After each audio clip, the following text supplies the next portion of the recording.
ইউসুফ নবীরে জুলাইখা দরজায় তালা লাগায় দিয়া এবার ডাক দিয়া কয়, জুলাইখা বলে, ইউসুফ তুমি আমগো গোলাম, তোমার চারদিকে দরজা আটকায় দিছি, আমার মনের আশাটা তুমি পূরণ করে দিবা।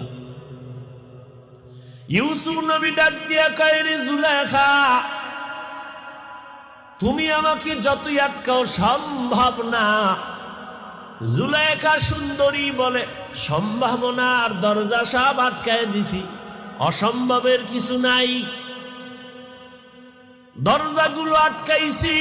ইউসুফ নবী চিন্তায় পড়ে গেলেন, এখন আমি একা, জুলাইখা ছাড়া কেউ নাই।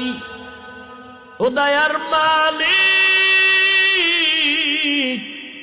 তুমি রহমতের দরজা খুলে দাও, এই গুনাহ রাস্তা থেকে বাঁচতে পারবো না।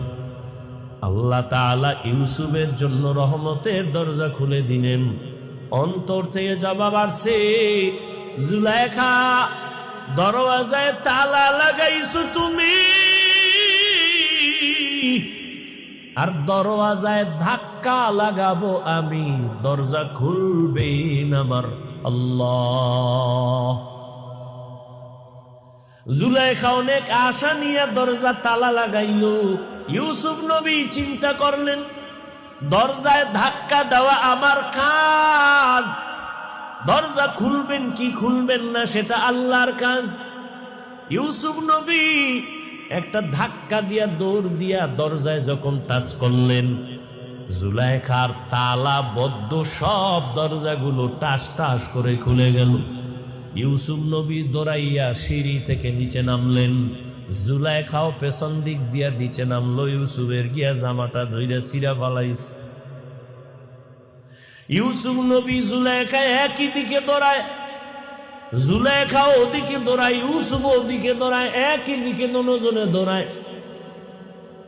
নিচে নাইমা দেখে জুলাইখার স্বামী আজিজে মিসর সামনে দাঁড়ানো। ডাক দিয়া কয়, ইউসুফ দৌড়াও কেন?